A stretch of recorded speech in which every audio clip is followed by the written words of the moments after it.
Usa ka babaeng adunay sintomas sa COVID-19 nga wala ma-report sa barangay ug nagpatambal namatay sa balay niini sa Cagayan de Oro City. Dugang detalye sa report ni Cyril Chavez.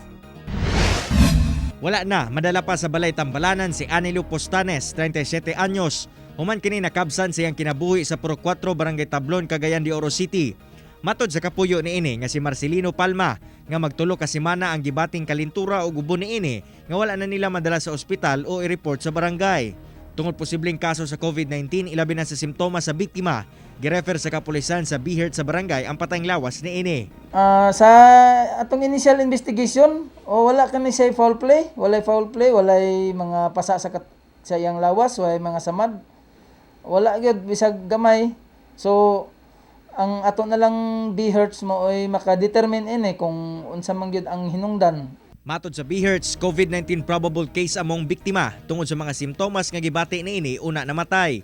Posibleng severe pneumonia ang gikamatyan niini, busa girefer na nila kini sa cluster of the dead aron makremate gilayon ang patayng lawas.